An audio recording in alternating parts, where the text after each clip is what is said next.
ZEE5 ಇರುವಾಗ ನೀವು ನಿಮ್ಮ ನೆಚ್ಚಿನ ಶೋಗಳನ್ನ ಎಂದಿಗೂ ಮಿಸ್ ಮಾಡಿಕೊಳ್ಳುವುದಿಲ್ಲ. ಅದು ಸಂಪೂರ್ಣ ಉಚಿತವಾಗಿ.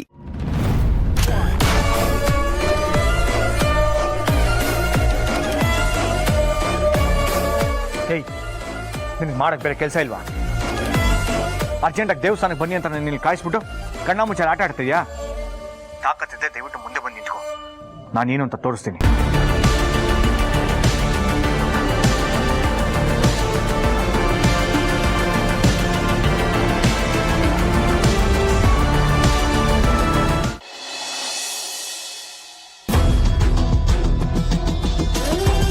ಮಗ ಅಲ್ಲಿ ನೋಡು,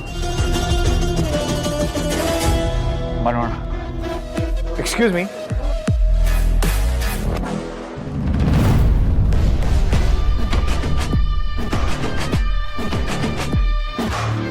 ನೀನಾ?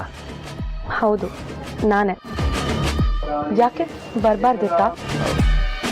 ಹಾಗೇನಿಲ್ಲ, ಕಾಕ್ಟೇಲ್ ಪಾರ್ಟಿಲಿ DJ ಸಂಘ ಕುಣಿಯೋರ್ ಥರ ಬಟ್ಟೆ ಹಾಕೊಳ್ಳೋ ಇವತ್ತು ಗೌರಮ್ಮನ ಥರ ಇಷ್ಟು ಅಚ್ಚುಕಟ್ಟಾಗಿ ಸೀರೆ ಉಟ್ಕೊಂಡ್ಬಂದಿದ್ದಲ್ಲ, ಅದಕ್ಕೆ ಆಶ್ಚರ್ಯ ಆಯ್ತು.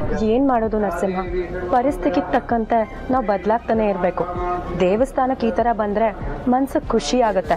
ಹಾಗೆ ನಮ್ಮನ್ನ ನೋಡಿ ನಾಳೆ ಇನ್ಯಾರೋ ನನ್ನ ಥರನೇ ಸೀರೆ ಉಟ್ಕೊಂಡು ಬರ್ಬೋದು. ನಿನ್ನ ಈ ಬದಲಾವಣೆಗೆ ಕಾರಣ ಏನು ಬೇಬಿ? ಎಷ್ಟು ದಿನ ಅಂತ ನಿನ್ ಮೇಲೆ ದ್ವೇಷ ಕಾರ್ತಾ ಇರಲಿ, ಇವತ್ತಿದ್ದು ನಾಳೆ ಹೋಗೋ ನಾವು ಜಗಳ ಆಡ್ಕೊಂಡೇ ಇದ್ರೆ ಅದಕ್ಕೊಂದು ಅರ್ಥ ಇರಲ್ಲ ಅಂತ ಅನಿಸ್ತು. ಅದಕ್ಕೆ ಹೇಳ್ತಿದ್ದೀನಿ, ಇನ್ಮೇಲಿಂದ ನನ್ನ ಪಾಡಿಗೆ ನಾನು ಇರ್ತೀನಿ, ಡೋಂಟ್ ವರಿ. ಹೌದಾ? ಆ ದೇವರು ನಿನ್ಗೆ ಈಗಲಾದ್ರೂ ಒಳ್ಳೆ ಬುದ್ಧಿ ಕೊಟ್ಟನಲ್ಲ, ನನಗೂ ಒಳ್ಳೇದಾಗಲಿ ಅಂತ ಸೇರಿಸಿ ಪೂಜೆ ಮಾಡಿಸ್ಬಿಡು. ನಾವಿಬ್ರು ಜೊತೆಗೆ ಕೈ ಮುಗಿಬೋದಲ್ಲ? ನಾನು ನಿನ್ ಜೊತೆ ಸಾಧ್ಯನೇ ಇಲ್ಲ. ಯಾಕೆ ಸಾಧ್ಯ ಇಲ್ಲ? ತಿರ್ಗು.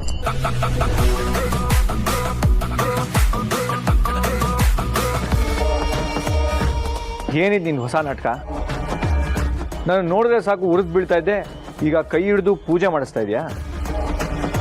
ಅನುಮಾನಂ ಪೆದ್ದ ಲಕ್ಷಣಂ ಅಂತ ಹೇಳ್ತಾರೆ. ನಾನು ಬದಲಾಗಿನಿ ಅಂತ ಇಷ್ಟ ಹೇಳಿದ್ರು ನೀನು ನನ್ನ ನಂಬ್ತಿಲ್ವಲ್ಲ. ಈಗ ನಿನ್ನ ನಂಬಿಕೆ ಗಳಿಸ್ಕೆ ಏನು ಮಾಡಬೇಕು ಅಂತ ಹೇಳು. ಏನು ಹೇಳಿದ್ರು ಮಾಡ್ತೀಯಾ? ತನ್ನ ಮೇಲಿದ ಅನುಮಾನ ಪರಿಹಾರಕ್ಕೆ ಅಗ್ನಿ ಸ್ಪರ್ಶಿಸಿದ ಸೀತೆ ಥರ ನಾನು ಬೆಂಕಿಗೆ ಬೀಳ್ಬೇಕಾ? ಹೇಳು, ಬೀಳ್ತೀನಿ. ಅಯ್ಯಯ್ಯೋ ಬೇಡಮ್ಮ ತಾಯಿ, ನೀನು ಹಾಗೆ ಆದರೂ ಮಾಡಿದ್ರೆ ನಿಮ್ಮ ಅಪ್ಪ ನನಗೆ ಸ್ಟೇಷನ್ಗೆ ಕರ್ಕೊಂಡೋಗಿ ಒಳಗಡೆ ಹಾಕಿ ಇರೋ ಬರೋ ಕೇಸ್ನೆಲ್ಲ ನನ್ನ ಮೇಲೆ ಹಾಕಿ ಜಾರ್ಜ್ ರುಬ್ಲಿ ಅಂತ ನಿನ್ನ ಪ್ಲ್ಯಾನ್ ಅಲ್ವಾ? ಸರಿ, ಈಗ ಕೈ ಮುಗಿ. ಬೇಡ ತಾಯಿ, ನಿನ್ನ ಜೊತೆ ಕೈ ಮುಗಿದ್ರೆ ವರ ಕೊಡೋ ದೇವರು ಶಾಪ ಕೊಡ್ತಾನೆ. ನಿನ್ನ ಪಾಡಿ ನೀನು ಕಂಟಿನ್ಯೂ ಮಾಡು, ನಾವು ಬರ್ತೀವಿ.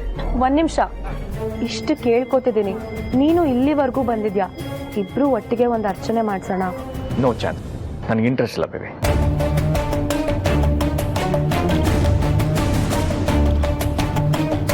ಹೋಗ್ಲಿ, ಪ್ರಸಾದನಾದ್ರೂ ತಗೋ. ನಿನಗೊಂದು ದೊಡ್ಡ ನಮಸ್ಕಾರ, ನಾನು ಬರ್ತೀನಿ. ಎಲ್ಲಿಗೆ ಹೋಗ್ತೀಯೋ ಹೋಗೋ ನರಸಿಂಹ. ನೀನು ನನ್ನಿಂದ ದೂರ ಹೋದಷ್ಟು ನಾನು ನಿನಗೆ ಹತ್ರ ಆಗ್ತಾನೇ ಇರ್ತೀನಿ. ನಿನ್ನನ್ನು ನನ್ನ ಪ್ರೀತಿಲಿ ಬೀಳಿಸ್ಕೊಂಡು ದ್ವೇಷ ತೀರಿಸ್ಕೋತೀನಿ. ಊರ ಜನರ ಮುಂದೆ ಎಲ್ಲ ಅವಮಾನ ಮಾಡಿದ್ದು ಅಲ್ಲದೆ ನಮ್ಮ ಅಪ್ಪನ ಕೈಯಲ್ಲೇ ನನಗೆ ಕೋಳ ಹಾಕಿಸ್ತೀಯ. ಬಡ್ಡಿ ಸಮೇತ ನೀನು ಅನುಭವಿಸೋ ಥರ ಮಾಡಿಲ್ಲ ಅಂದರೆ ನನ್ನ ಹೆಸರು ಸಂಜನಾ ನಾಗರಾಜೇ ಅಲ್ಲ. ಇಷ್ಟು ದಿನ ಸಂಜನಾ ಕಾಟ ಕೊಡ್ತಿದ್ದೆ, ಆದರೆ ಇನ್ಮುಂದೆ ಅನಾಮಿಕಾ ಅನ್ನೋ ಹುಡುಗಿಯಾಗಿ ಕಾಟ ಕೊಡ್ತೀನಿ. ನನ್ನನ್ನು ಪ್ರೀತಿಸು ಅಂತ ತಲೆ ತಿಂತೀನಿ. ನಾನು ಹಾಕೋ ಗಾಳಕ್ಕೆ ಬೀಳು, ಆಮೇಲೆ ನನ್ನ ದಾಳಕ್ಕೆ ಹೇಗೆ ಆಡಿಸ್ಕೋಬೇಕು ಅಂತ ನನಗೆ ಚೆನ್ನಾಗಿ ಗೊತ್ತಿದೆ. ZEE5 ಆಪ್ ಡೌನ್ಲೋಡ್ ಮಾಡಿ ಎಲ್ಲಾ ಸಂಚಿಕೆಗಳನ್ನು ಸಂಪೂರ್ಣ ಉಚಿತವಾಗಿ ನೋಡಿ.